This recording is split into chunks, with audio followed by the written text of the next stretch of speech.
What if your symptoms weren't something wrong, but messages from your body guiding you home to balance? In this ArrowSpeak episode, we explore the emotional and energetic roots of healing through the lens of German new medicine and quantum awareness. We'll talk about how to unlock your body's natural wisdom and how music, intuition, and love are powerful medicines. This is where science meets spirit and healing becomes remembrance. More and more, we're accumulating more information to lead us to believe that a lot of our modern day illness, disease, and other dysregulations of our system is stemming from an emotional root.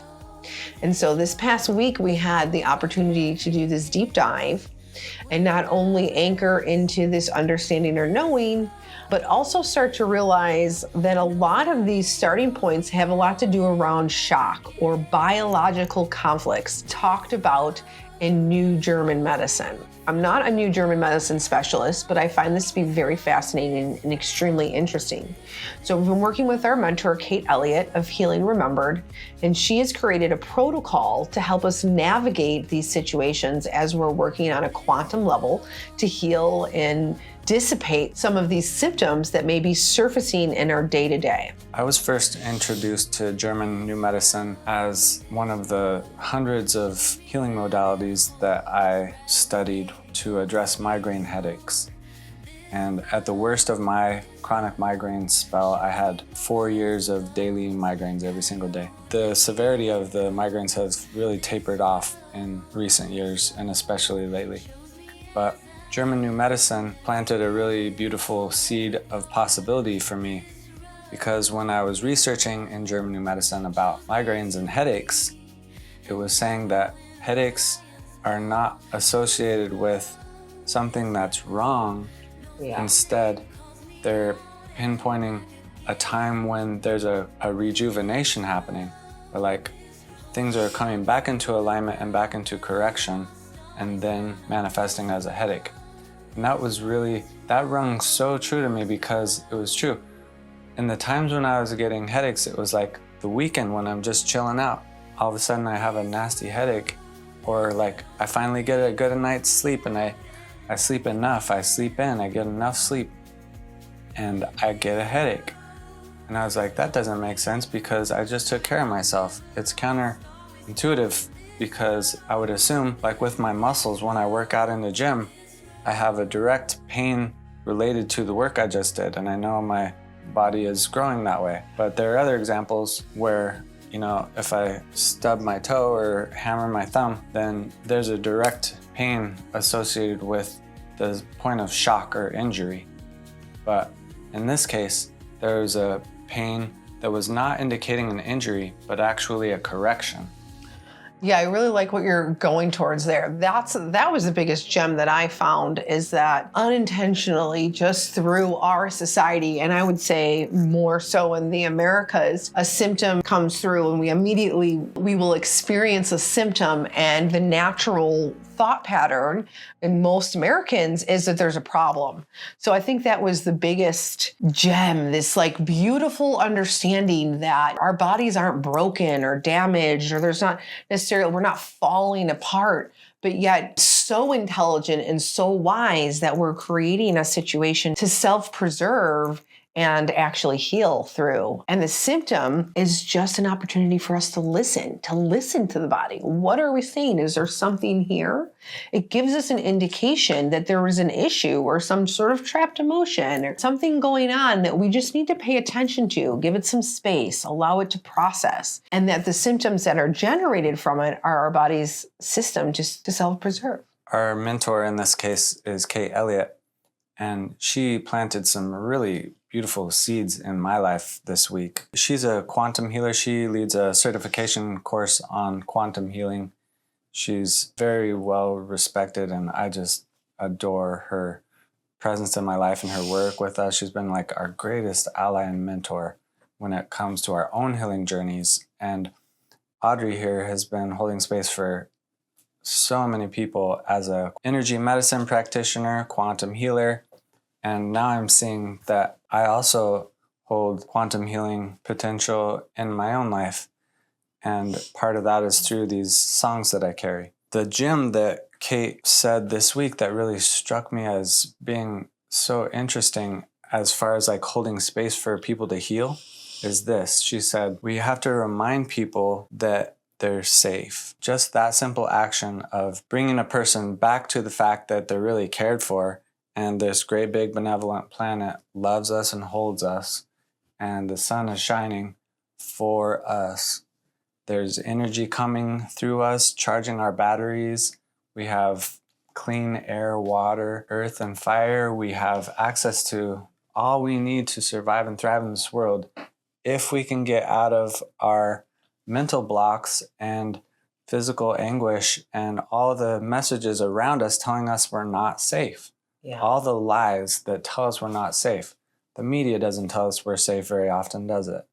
But we are, because we can look around and see flourishing earth all around us. We're part of that earth, aren't we? This morning, as soon as I woke up and opened that door, this hawk was singing a song right outside the door. And I just see plants and vibrancy everywhere I go. I can look inside myself, even if I have a headache or insomnia or whatever might be tripping me up in the moment, an argument, I can return back to the fact that I'm still breathing. My heart is beating. I'm not even doing anything to beat that heart, and it's going. Something loves me like that. Something wants me to live. And that is enough of a seed of potential new existence to help anyone heal. That's the way I see it. That was the type of golden nugget that came into my life this week. Yeah, absolutely. And then just to like backtrack on what we were just saying, just this perspective to be able to not go to that space of fear because we know we're safe, just to be able to carry whatever life throws at us in our wellness, to know that whatever is happening for my highest and best. Whatever is happening is in the natural flow of things. It may not be my conscious choice of what's going on, but to be able to transmute all of that fear, because that's the biggest thing.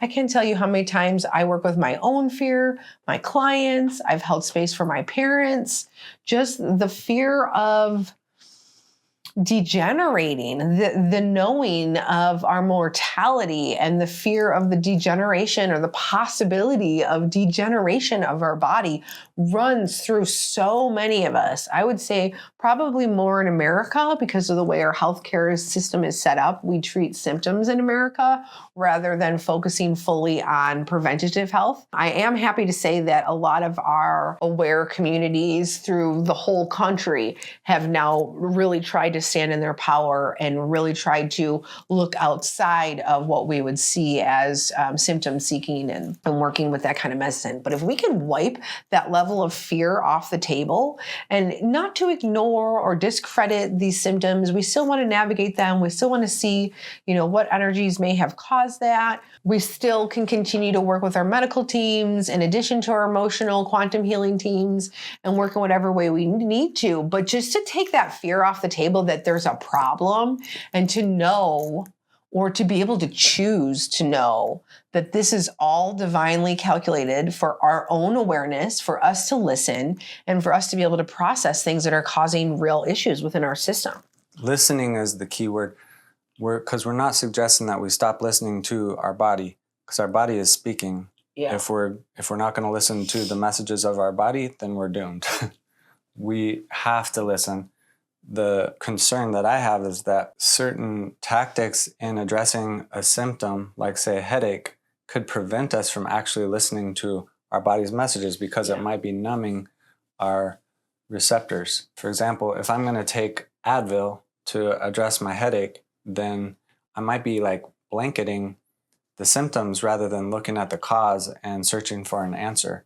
To me, we have to live our lives. In any moment, we can find a peace of mind and a gratitude to be our new way, pave our new way forward. And so even if there's a bad headache or a stomach ache or whatever the challenge might be, I think beyond that, a greater truth exists that we're alive, we have love in our lives, we're forgiven, we're safe, we're worthy. These types of greater truths exist in addition to whatever might be standing in our way. It's hard sometimes to remember that because we have an overwhelm of sensory experiences all around us. Yeah. Visions, sounds, feelings. And there's an even greater sense of who we are outside of those five senses too, because we exist. If we close our eyes and find stillness and silence, we can remember that we're there. And in that soul state, there's only perfection. That soul state is an important part of who we are. We might forget about that sometimes. I'm remembering more and more that that's who I am. That's who I really am. That's the truth with a capital T of who I am. That's something that I've been really enjoying discussing with Cabe is he has this interpretation of what the soul is and that beingness, our perfected state. And essentially, as the multidimensional beings that we are, there are spaces in time that we are still currently in that perfected state. Because we're incarnated here in the carbon-based density, we're navigating body and physicality and potentially trauma and experiences, sensory experiences, information. We're receiving information. But at some point, always, on all times, always and always, we do have access to that multidimensional layer that is our soul or divine soul blueprint underneath all of our human experiences. And I think that's a really juicy piece to know that we're always connected to that level. So we're not just the 3D, the different planes we exist on. We exist multidimensionally in all of the different energetic, auric fields. And part of that is our perfected soul without any challenges with flow, our processes, our body processes. Everything is in perfect working function in that space, both in the soul, the perfected soul, and the body in which that soul has reflected on prior to.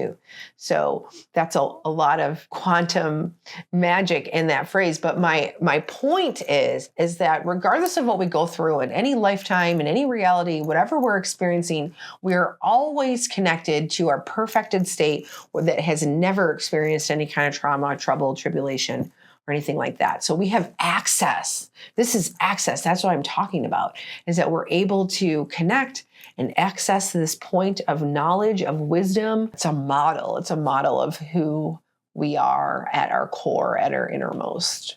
And the soul is not affected by the universe or the weight of the world or the collective consciousness or the mad swirl of all that appears to exist in this illusionary state.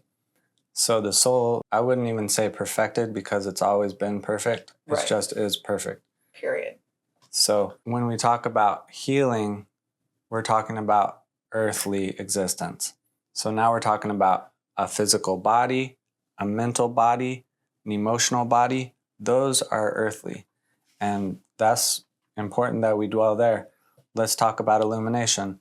When we have an ailment, say a headache, do we just power through life like it doesn't exist? That's one way. Do we numb it out so the pain doesn't slow us down as much? That's another way. Another way is to address the pain point directly, and each of us is our own greatest healer, teacher, and guide in life, our own greatest ally. And we have to listen to those bodies' messages. That's our self intervening to help us out. So whether or not we have the German new medicine perspective of what a headache is, we can still look at it and say, that creates this brain fog, that slows me down, that creates a tension, a snappiness, that dampens my mood. There's a dark cloud over my head when I have this headache. Then I'm suddenly like feeling it from different perspectives. I'm feeling it out. This same practice of illumination can happen with our emotional triggers. I feel so angry. What's behind that anger? It's a disconnect from my loved ones. What's behind that disconnect? It's a desire to be loved. The illumination process is a really important and valuable part of the journey here. The answer that exists in there is a definition of a shock, or like an articulation of a shock. Something that happened, something that is happening that is creating havoc. And sometimes that trigger, that shock can be like a thorn removed from the paw, Sometimes that can be literally removed like that. That's what quantum healing tries to do, is discover a root cause of an injury, a pain, a trigger, a shock, and deal with it. Not just for this moment, for all eternity, for all timelines, for all of us. It actually affects more than one people when we do that healing work. And I'm going to give you one example because this other mentor of mine named Haley Dory, she modeled this for me. I had a major mental block in the area of trusting that I had enough finances. And I had several clients that were late to pay, didn't know if I was going to be able to cover rent, just had a lot of stuck energy there, a lot of blocks. Like, why isn't my financial flow happening? Where's the block? What's kinking the hose of my prosperity? And so I brought it to her, a quantum healer, and she looked at it in a really neat way. And we actually, there's been times when I've had it modeled where we're going to put a pain point down into the earth. I'm going to hold my hands on the earth and I'm going to say, I now release what does not serve. I'm going to give it away like that. But in this case, we did the opposite. We imagined it, we saw it, we felt it, we reckoned with what was real about it, and we brought that idea up into my root chakra, my sacral chakra, all the way up beyond my chakra system to the stretches of Texas, the globe, all the way into space, all the way to the edges of the galaxy, all the way to the ends of the universe, to the ends of the omniverse, all the way out into the void where it doesn't even exist. And you know what? I put that exercise into practice in my own life the other day, and it was amazing. I woke up from a horrible dream, this terrible thought that was related to my family, one of the worst things I've ever thought. And I didn't know how to deal with it. I wanted to deal with it, and that's the way I did it.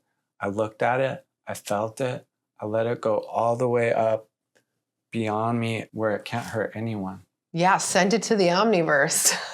Beyond. The void. Just sending it up, just like identifying that it is energy, right? Like my first instinct is to try to reprogram it back to unconditional love. But sometimes we're not dealing with ourselves. Sometimes we're dealing with energy picked up from media, from other people, oppressive energies from our parents, our peers, people we work with. So this is a really juicy way to work with energy that's creating a lot of thought process. And especially when we just don't know what to do, just doing this process, don't know what to do, and we can figure it out later. And it's interesting. Can I ask you a question about that? Yeah. Yeah, because as I'm thinking about it, we know that those thoughts and feelings weren't true, right? So that's why Haley Dory knew that's not Cabe, right? That's something on top of Cabe. That's some sort of thought pattern, belief he picked up, oppressive energy. He is love, and he knows he can earn as much or whatever he needs for our family regardless. So it was like there's an indication there, I think, that was an understanding that it wasn't part of you. So I wonder if we could do this. I'm sure we could, but I feel like it would be a really healthy practice to do every day before bed. Anything that's not mine, any oppressive energies, media, black holes, wormholes, any kind of weird energy things that are not in my unconditional love self, anything that's on top or in the field, we can just send it up. Yeah. I do have protocols to straighten my path, and I follow those. And one of them is at the end of every day, I smudge myself. And another one is to energetically say this: I'm a sovereign being. I command that only those energies sanctioned to me, for me, by me, in my highest benevolent alignment with Source may be in the place where I am. All others must leave now. All doors and portals are closed and sealed. It's energetic hygiene. Everyone has their own way of doing that. Yeah, and and honestly, that's such a powerful statement. That's going to get most everything. I guess where this comes in is the tricky stuff that needs to be called out and we don't know. And you may not need to do that unless you're feeling called to do it. It may be just once a week or something like that for the big things that are just slipping by, the clearing statements that we're doing. And might be a good secondary backup practice. Yeah. Everyone has their own guide inside. Yeah. I invite everyone to lean into that. If you want some help, definitely lean into Audrey here. Kate Elliott, There Haley might be Dory. another healing practitioner in your life. I hope you're leaning on your doctors appropriately and your chiropractor, whatever you need to serve you and help you live a good, happy, healthy life in this lifetime right where you are. I will say that this lady right beside me, she models for me these incredible procedures that cover a lot of bases through muscle testing. We're checking in with our biology, which apparently is connected to all that exists. Yeah.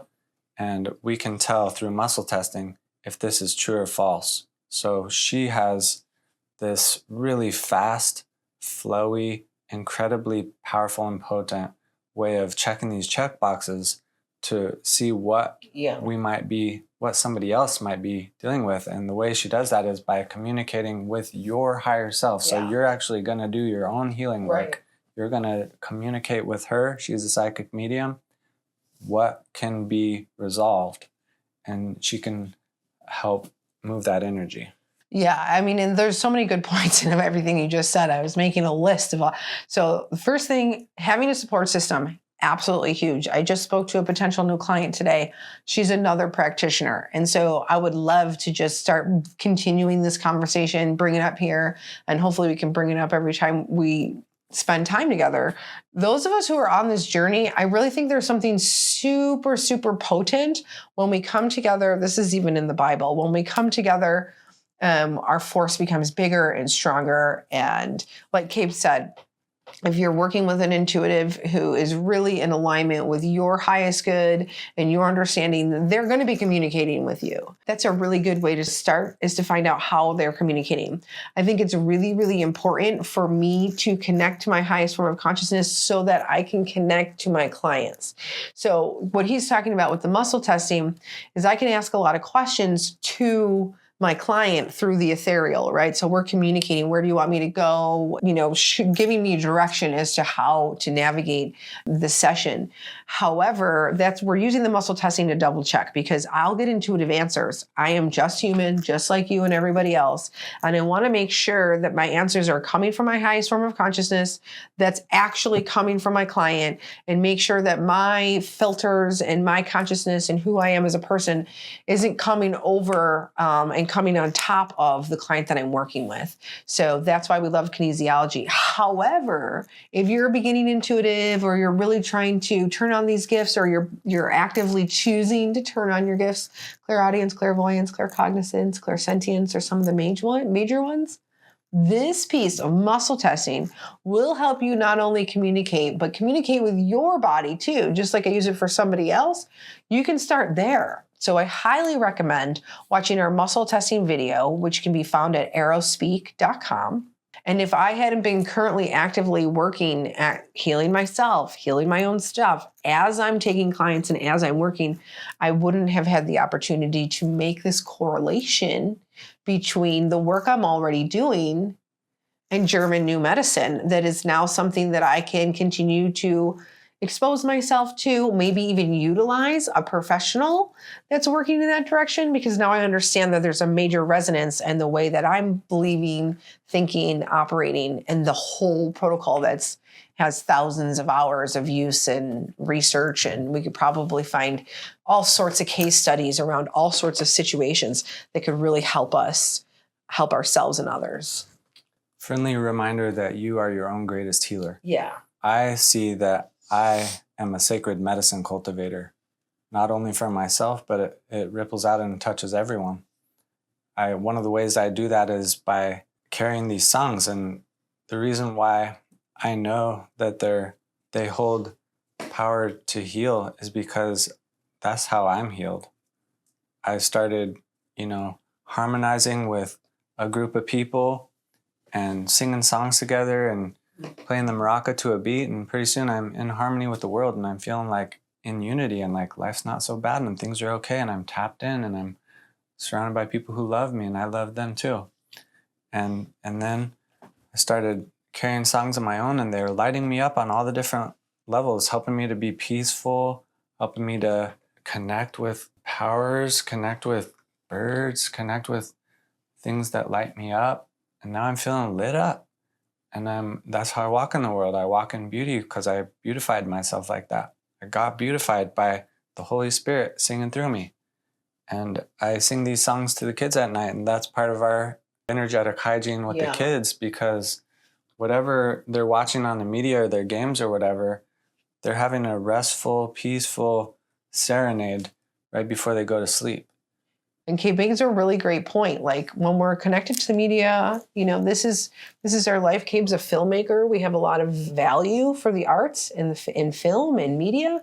However, we know that the energy moves. Cabe's energetically not only using his songs, but he's also using the kids' mom songs. So that's the last frequency they're experiencing before they go to bed, before they can let go and relax.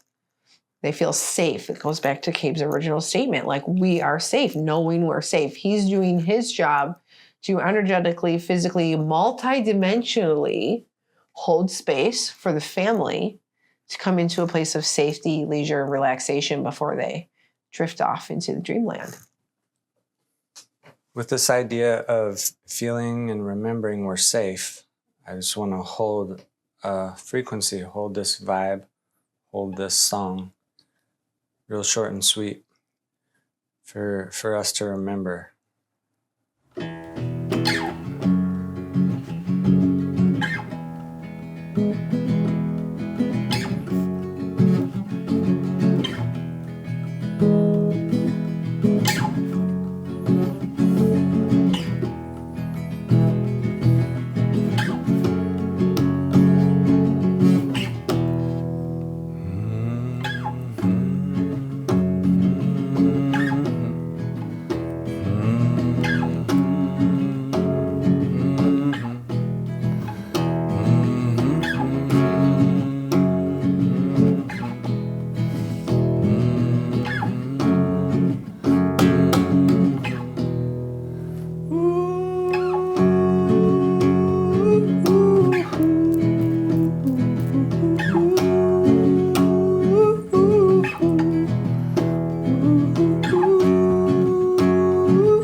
Thanks for being here with us today. We're really beyond that we have this sacred space together to be able to explore all the ways we can improve our quality of life, community, connection. See you next time.